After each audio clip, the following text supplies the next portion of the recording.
Coba dibayangin, betapa rumitnya memetakan setiap jengkal tanah di negara kita, Indonesia yang punya ribuan pulau. Nah, profesi surveyor pertanahan udah ngelakuin ini selama berabad-abad. Tapi sekarang ada teknologi baru, AI atau kecerdasan buatan, yang siap mengubah semuanya. Yuk kita lihat bareng-bareng, gimana teknologi ini merevolusi cara kita memandang dan membangun masa depan Indonesia. Langsung dari atas. Pertanyaannya simple, tapi jawabannya rumit banget. Gimana sih caranya memetakan setiap bangunan di lebih dari 17.000 pulau? Ini bukan cuma soal teknis loh, ini tantangan raksasa yang dihadapi para surveyor setiap hari. Kalau pakai cara lama, jujur aja, ini misi yang hampir mustahil.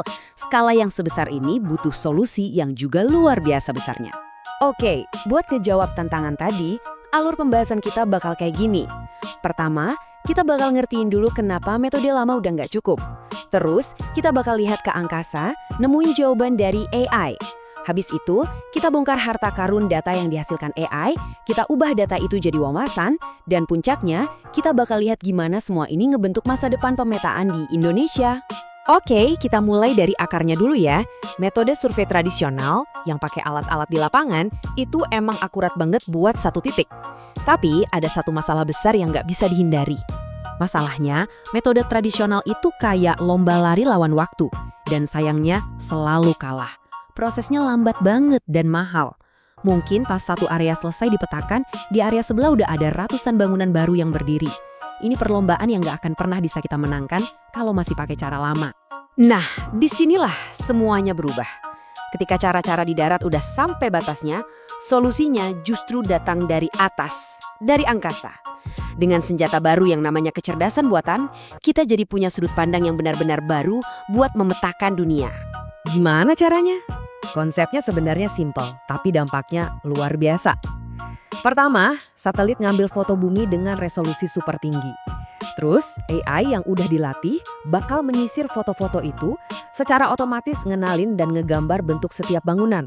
Hasilnya, jutaan data bangunan tercipta dalam waktu yang dulu kita pikir mustahil. Oke, jadi AI udah berhasil nih bikin data. Tapi, data yang kayak gimana sih? Biar kebayang, yuk kita bedah salah satu contoh paling keren.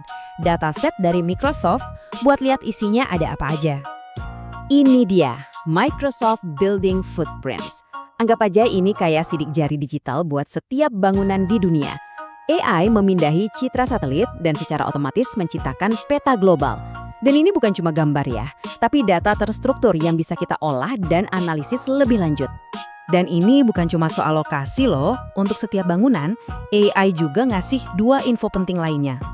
Perkiraan tingginya, dan seberapa pede AI itu sama datanya. Jadi AI bukan cuma nebak, tapi juga ngasih tahu seberapa yakin dia sama tebakannya itu. Ini udah bukan peta 2 dimensi lagi, tapi lapisan informasi 3 dimensi yang cerdas. Jadi, apa sih yang bikin dataset ini jadi game changer? Ada 4 hal utama. 1. Cakupannya global, seluruh dunia. 2. Sumbernya terpercaya, dari Microsoft. 3. Format datanya rapi, berupa poligon digital. Dan yang paling penting, tentu saja, otak di baliknya adalah kecerdasan buatan. Punya data segunung ini emang keren, tapi kekuatan sebenarnya itu baru muncul pas data ini dipegang sama ahlinya. Sekarang kita lihat gimana para surveyor mengubah jutaan data ini jadi wawasan yang bisa benar-benar membangun negara kita. Perbedaannya, wah, kayak langit dan bumi. Dulu, bayangin, tim surveyor harus turun ke lapangan, panas-panasan, makan waktu berminggu-minggu cuma buat satu area kecil. Sekarang, satu analis di depan komputer bisa aja memetakan satu provinsi dalam hitungan jam. Ini lompatan yang luar biasa dalam hal efisiensi dan skala. Terus artinya buat kita apa? Simpelnya gini, proses bikin sertifikat tanah yang dulu ribet bisa jadi lebih cepat. Perencana kota nggak lagi meraba-raba, mereka bisa lihat pertumbuhan kota secara real time. Pembangunan jalan atau sekolah pun bisa direncanain berdasarkan data yang akurat, bukan lagi cuma kira-kira. Oke, sekarang kita lihat ke depan, karena ini bukan cuma soal alat baru. Ini soal mendefinisikan ulang seluruh profesi surveyor dan cara kita membangun Indonesia ke depannya. Jadi, pendekatan baru ini tuh ditopang sama 3 pilar yang super kokoh. Kecepatan, akurasi, dan skala. Surveyor modern sekarang bisa kerja jauh lebih cepat dengan tingkat akurasi yang bisa diverifikasi dan dalam skala yang dulu cuma ada di angan-angan. Dampaknya jauh lebih besar dari sekedar urusan sertifikat tanah. Coba bayangin, pas ada bencana, tim penyelamat punya peta bangunan paling update buat evakuasi. Atau pemerintah bisa nentuin di mana harus bangun sekolah baru berdasarkan data kepadatan penduduk yang akurat. Inilah fondasi data untuk membangun Indonesia yang lebih cerdas dan lebih tangguh. Kita tutup dengan satu pertanyaan buat kita renungkan bareng.